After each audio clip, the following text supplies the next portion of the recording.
The paint roller moved in steady strokes across the hangar door, each pass leaving a strip of regulation green that would dry into anonymity by morning.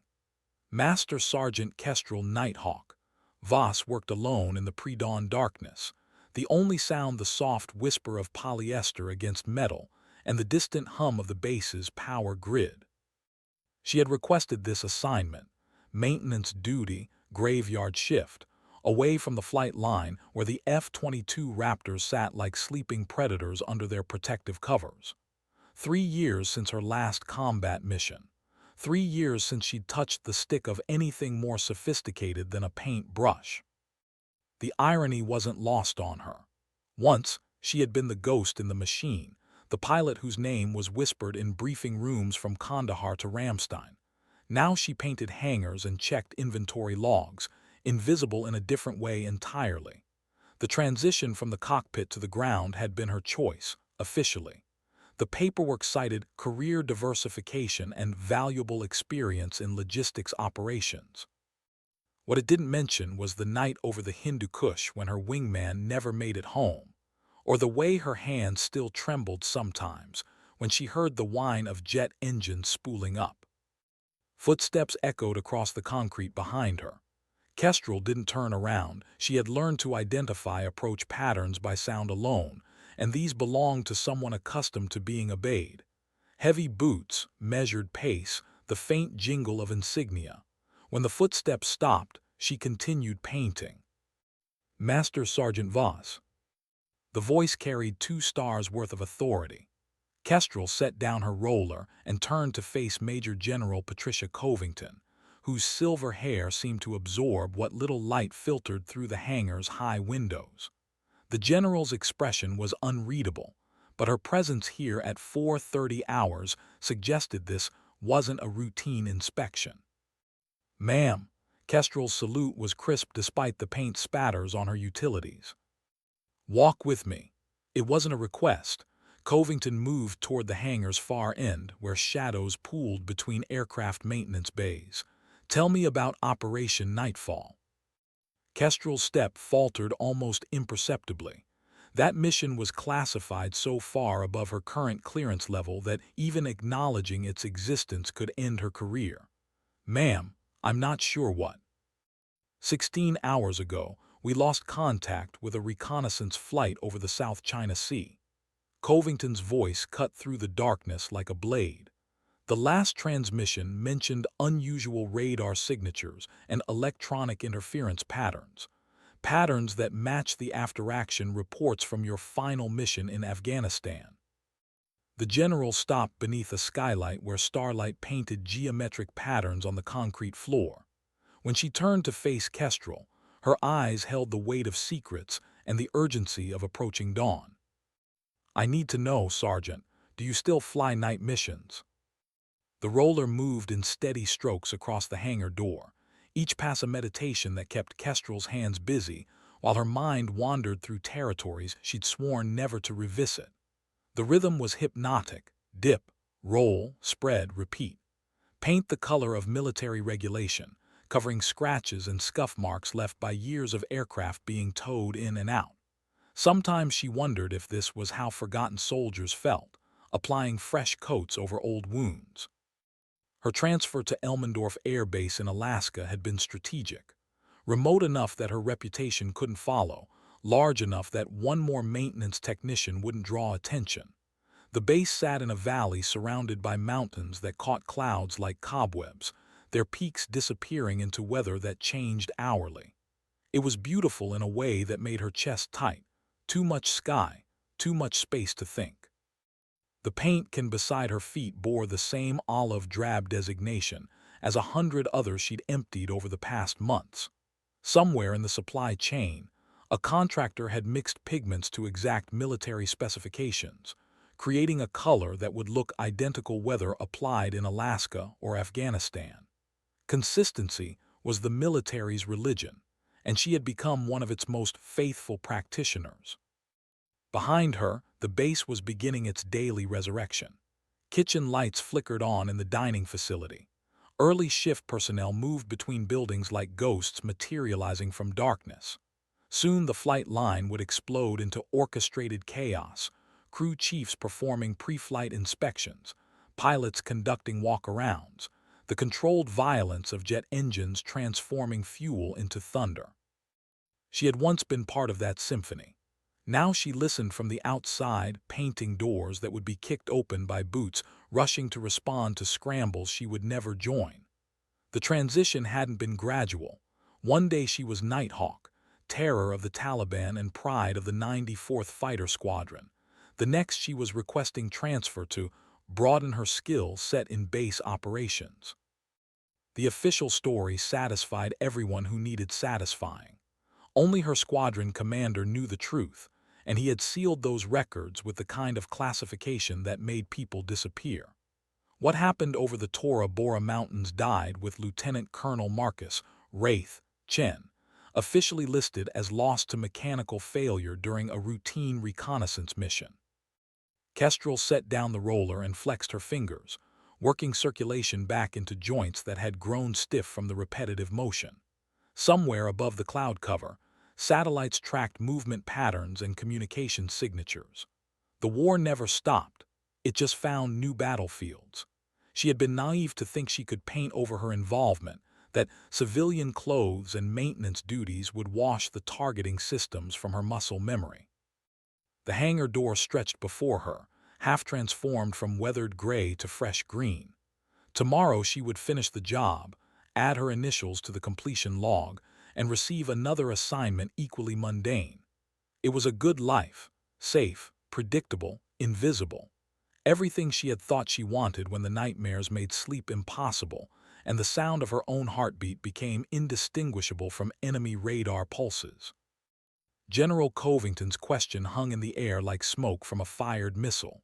Do you still fly night missions? The answer should have been simple. No, ma'am. That chapter of her life was closed, filed away with the commendations and classified debriefs that documented a career she no longer claimed. But standing in the pre-dawn darkness with paint on her hands and starlight filtering through dirty windows, Kestrel felt the familiar itch between her shoulder blades that meant someone was painting her with targeting radar. With respect, ma'am, I haven't touched the stick of a combat aircraft in 3 years. The words came out steady, professional, despite the way her pulse had kicked into afterburner rhythm. My current assignment is facility maintenance and inventory management.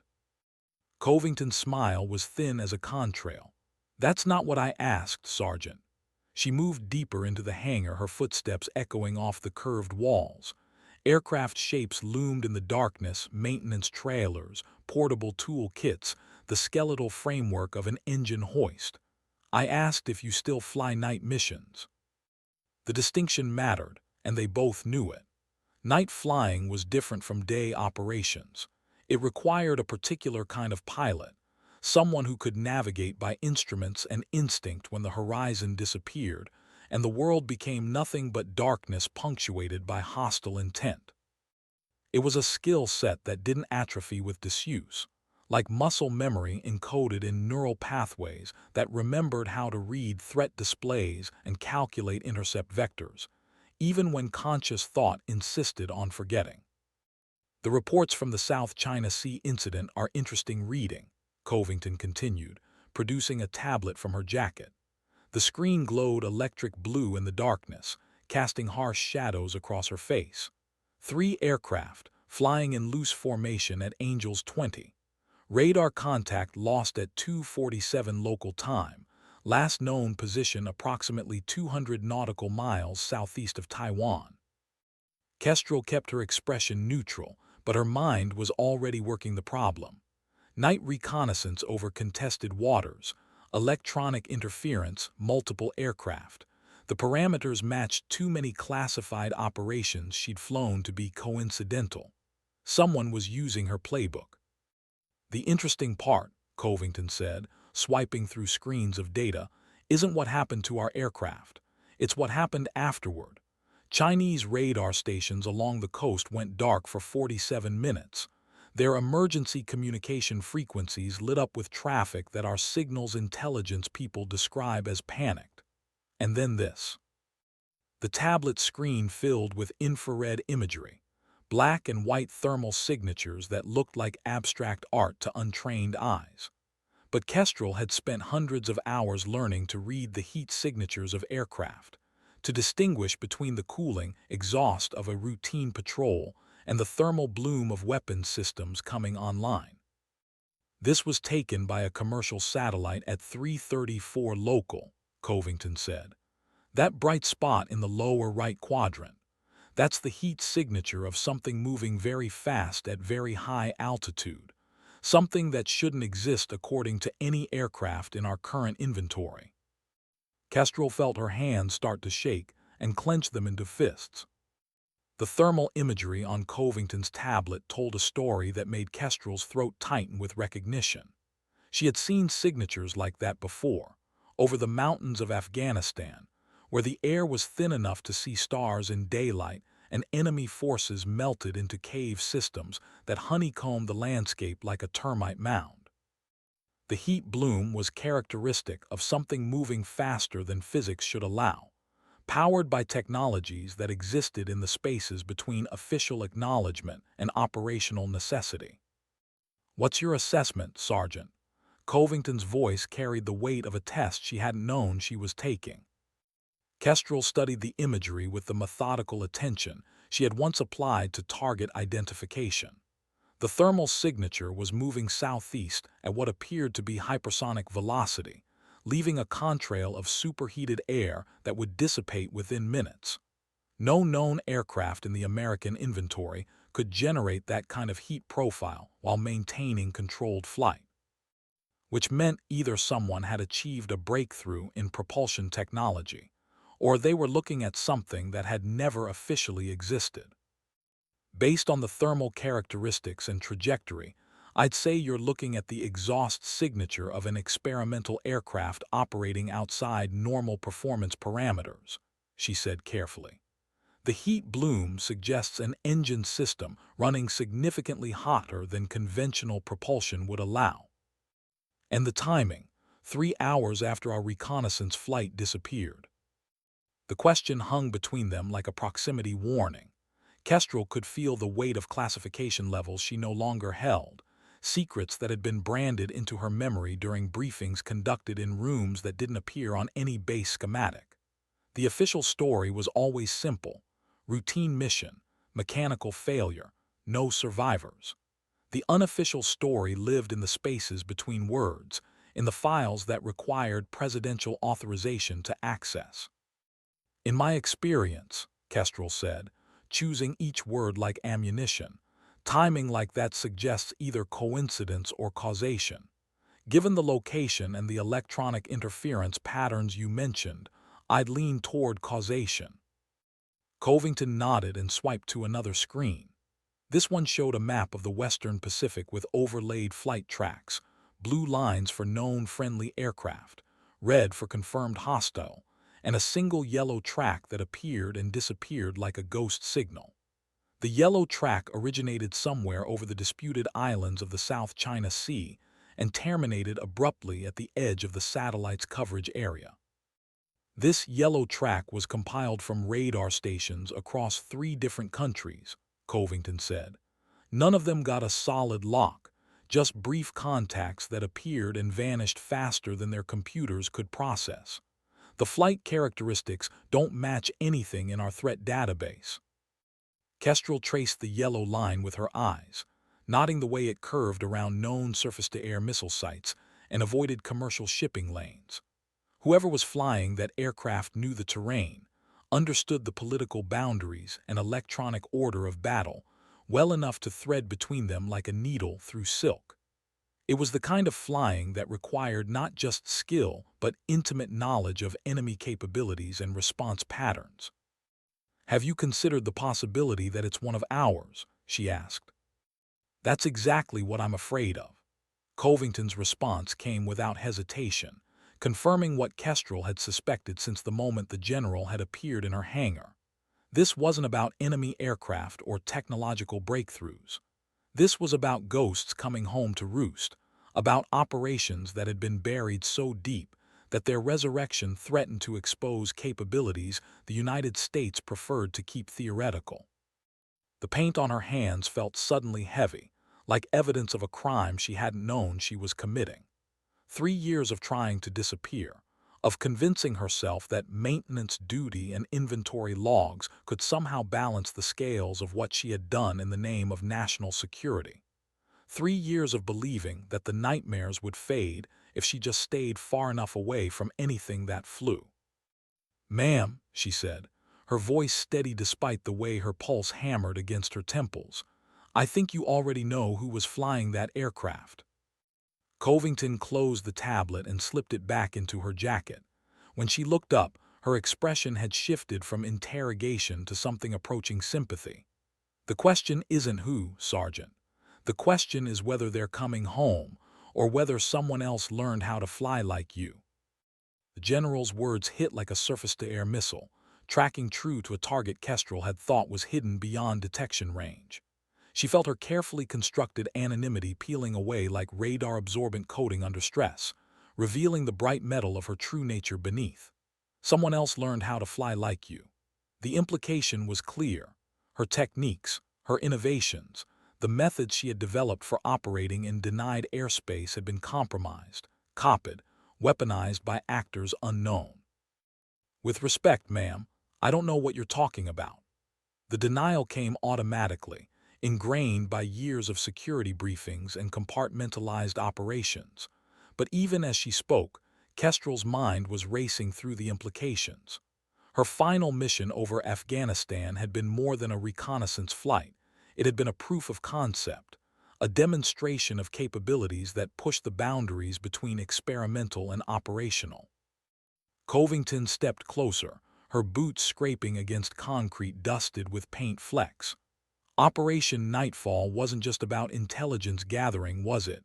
You were testing something. Something that required a pilot with your particular skill set to validate the concept under combat conditions."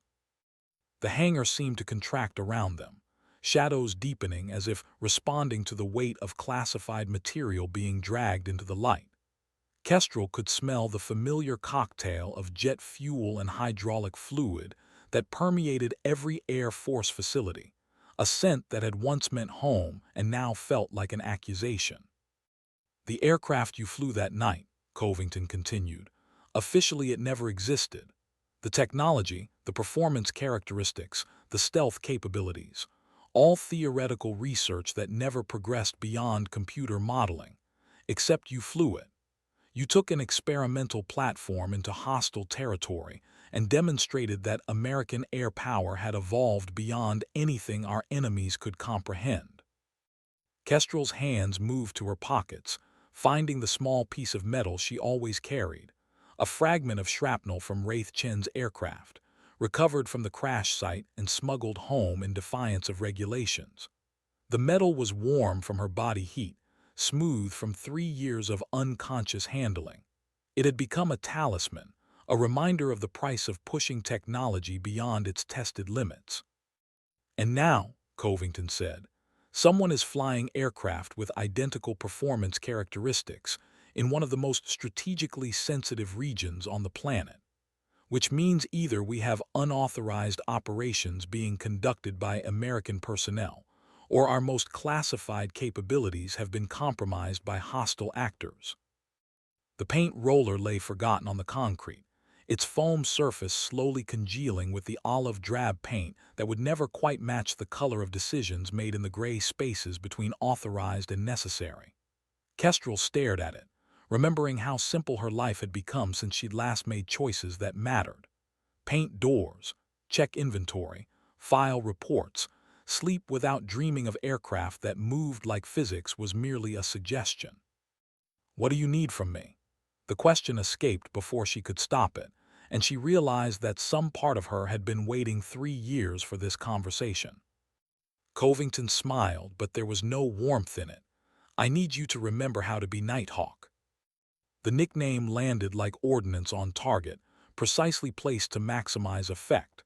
Nighthawk, the call sign that had followed her through 3 combat deployments and countless classified missions. It had been more than identification. It had been identity, a fusion of pilot and aircraft that existed in the spaces where technology met intuition. She had earned it during her first night combat mission over Iraq, when she'd managed to track and engage 3 separate targets in conditions that grounded every other pilot in the squadron. "Nighthawk is retired," Kestrel said, but the words felt hollow even as she spoke them. Call signs didn't retire. They lived on in the collective memory of every squadron that had witnessed their creation, passed down through stories told in officer clubs and ready rooms where legends were born and buried with equal ceremony. Retirement is a luxury we can't afford right now. Covington moved toward the hangar's main doors, where the first hints of dawn were beginning to penetrate the darkness. "Whoever is flying over the South China Sea knows our capabilities too well to be operating from stolen intelligence.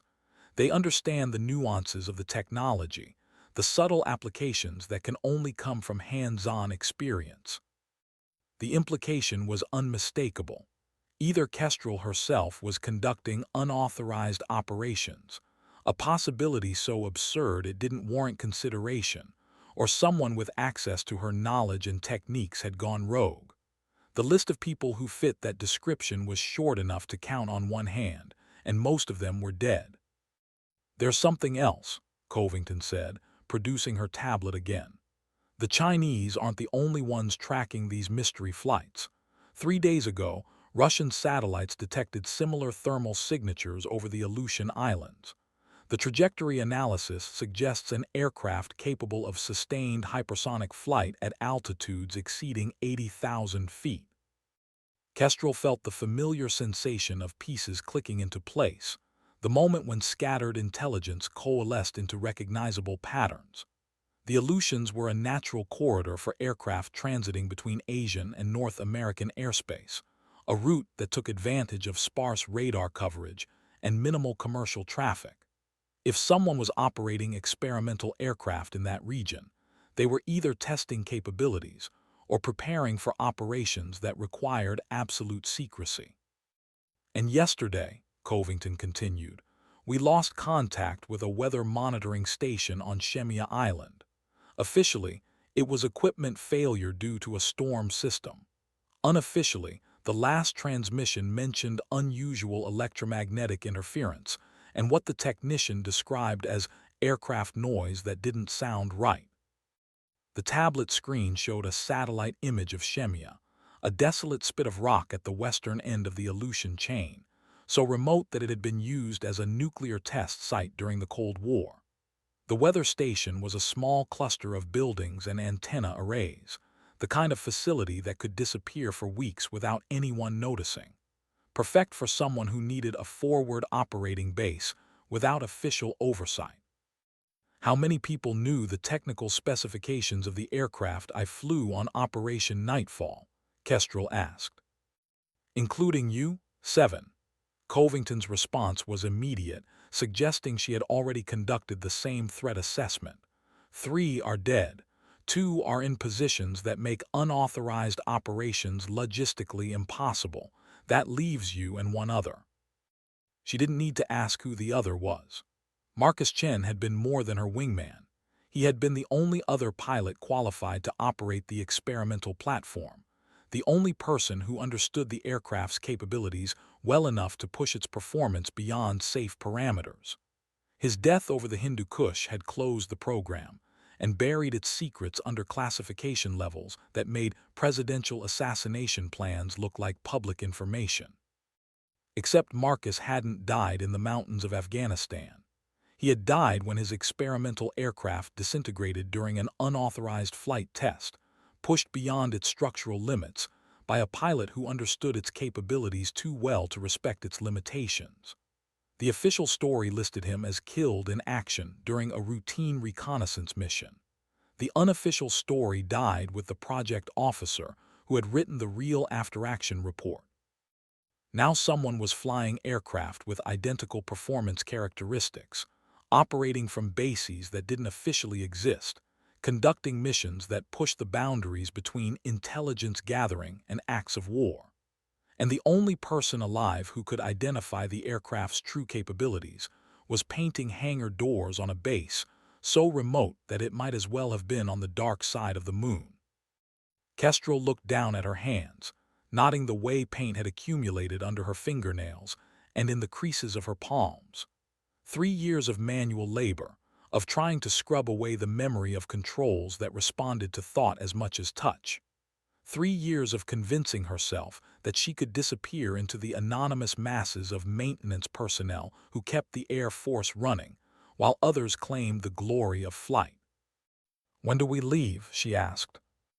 The words hung in the hangar's cavernous space like a flare shot into darkness, illuminating everything and nothing simultaneously. Covington's expression shifted minutely, satisfaction flickering across features trained to reveal nothing of strategic value. She had played this conversation like a master tactician, presenting evidence in precisely the sequence required to reach the inevitable conclusion.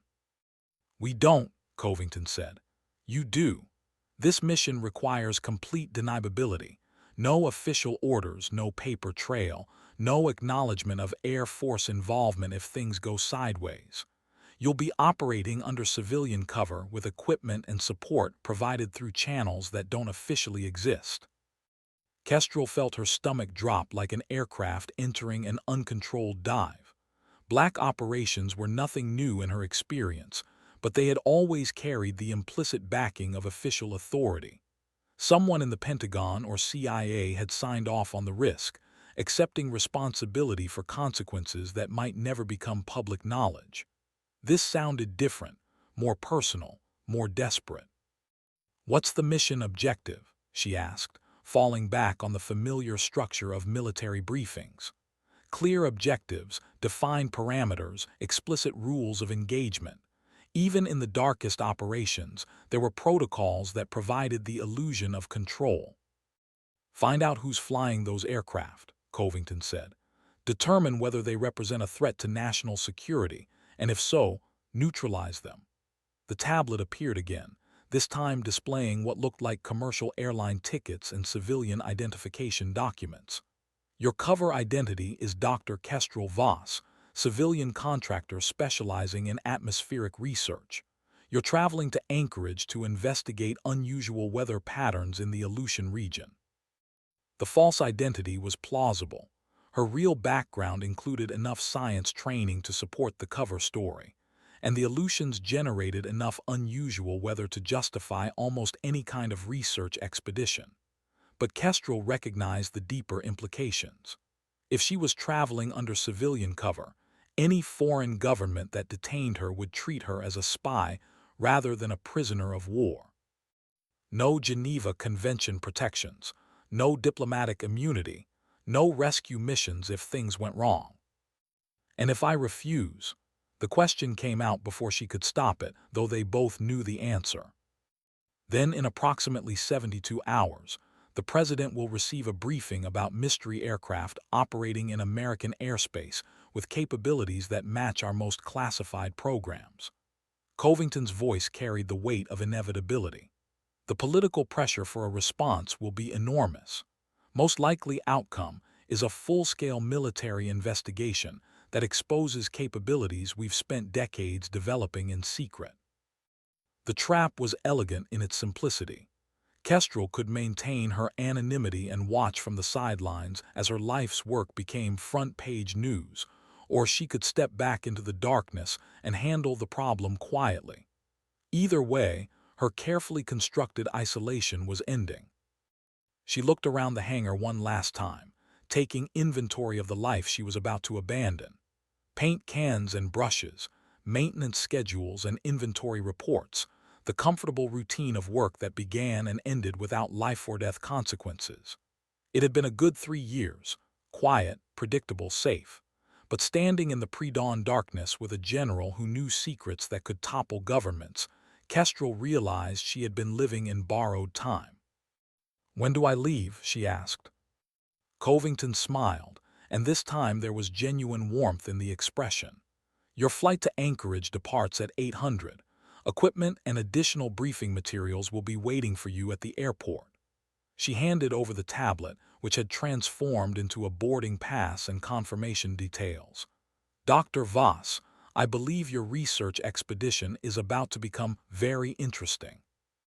The boarding pass felt heavier than it should have, dense with implications that extended far beyond the simple act of commercial air travel.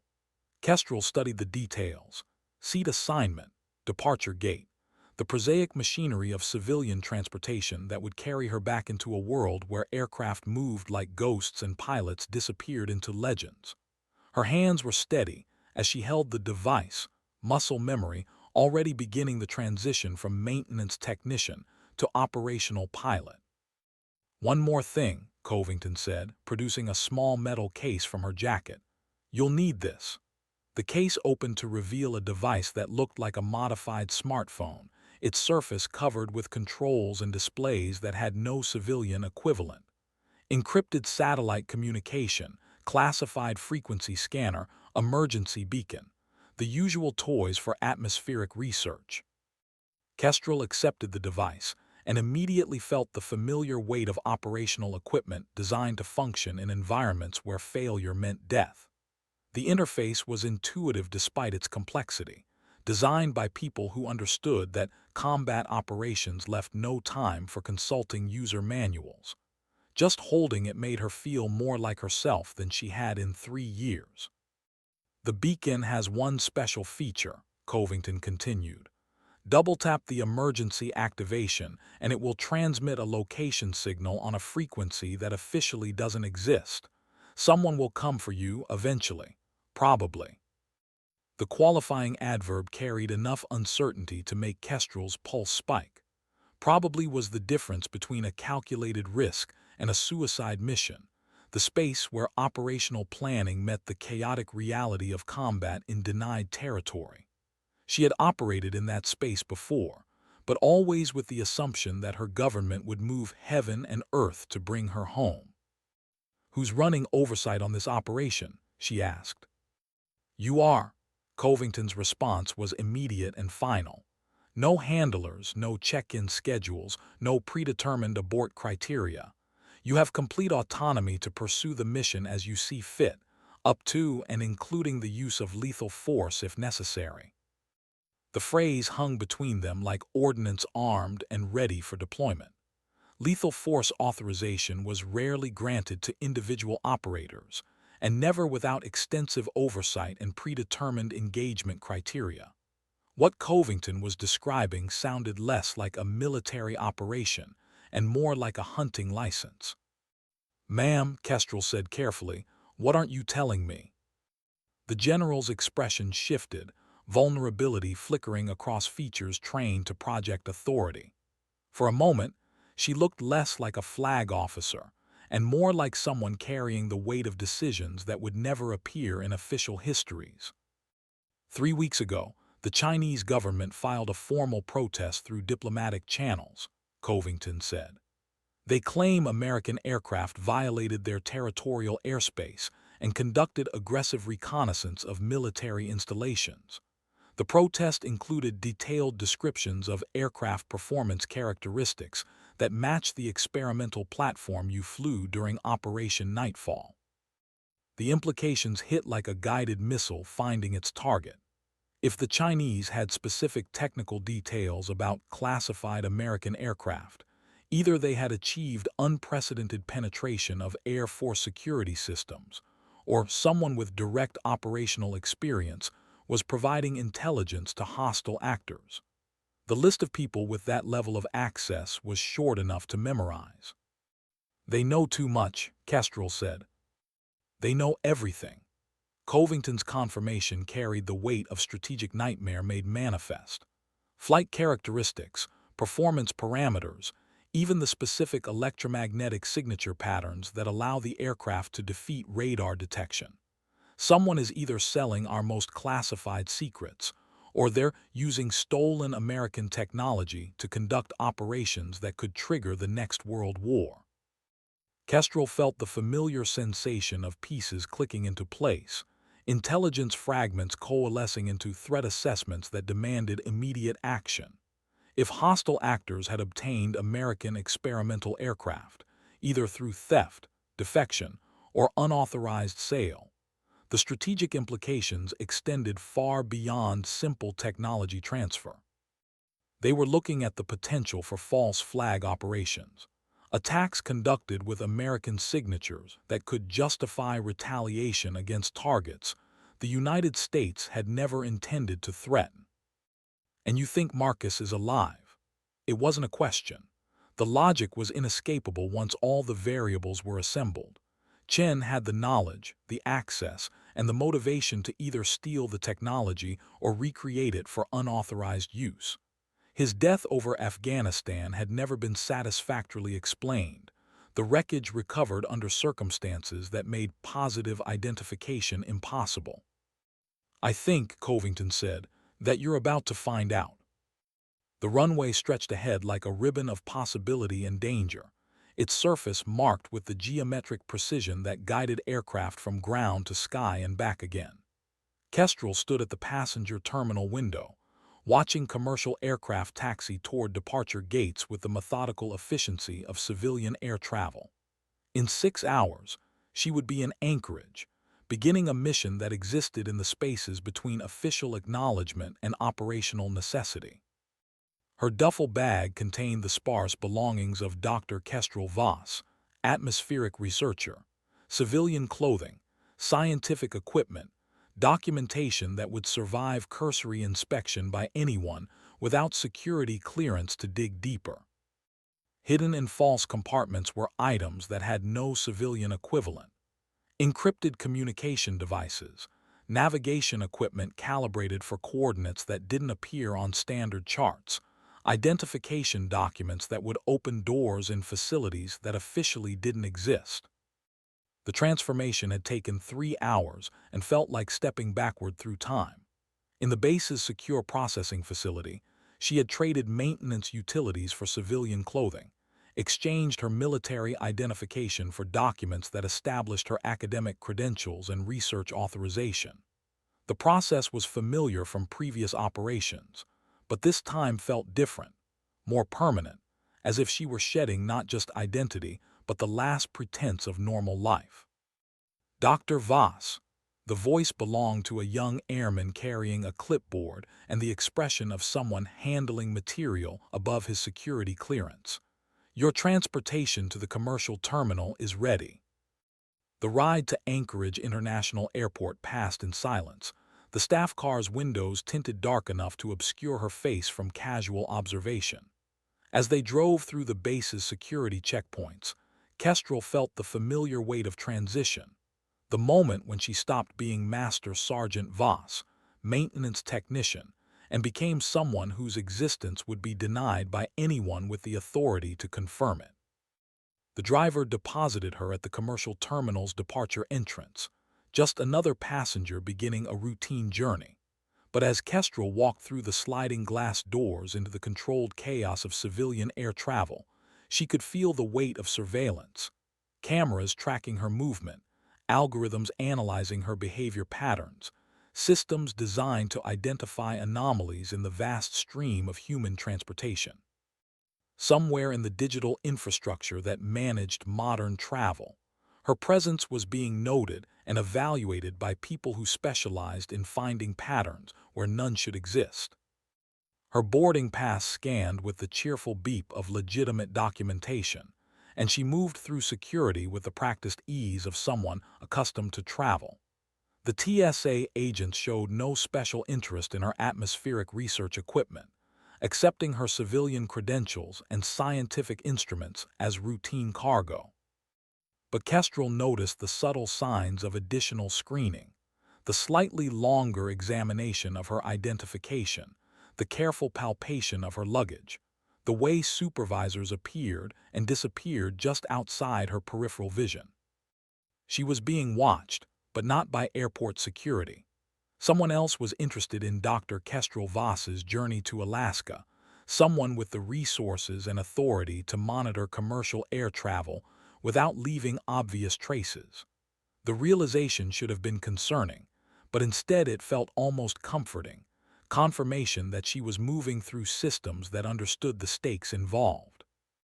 The gate area buzzed with the familiar energy of delayed departures and connection anxiety. travelers focused on itineraries and arrival times that suddenly seemed trivial compared to the mission parameters she carried in her memory. Kestrel found a seat near the window and watched aircraft push back from gates, their movements choreographed by controllers who managed the complex dance of civilian aviation with the precision her own operations had once demanded. Her phone, the modified device Covington had provided, vibrated once with an encrypted message that appeared and vanished faster than casual observation could follow. Location coordinates and a frequency designation, the digital equivalent of orders that would never appear in official channels. Somewhere in the Aleutian Islands, someone was waiting for Dr. Kestrel Voss to begin her atmospheric research. Kestrel closed her eyes and felt the familiar pre-mission sensation of time compression, the moment when abstract planning crystallized into kinetic reality. In 12 hours, she would be in territory where American authority existed more in theory than practice, pursuing a target who might be the best pilot she had ever known, or a hostile actor using stolen technology to threaten everything she had spent her career defending. Either way, Nighthawk was coming home. The Alaska Airlines flight climbed through cloud layers that transformed the world into abstract impressions of light and shadow, ground references, disappearing into the gray-white uniformity that made navigation an exercise in instrument interpretation.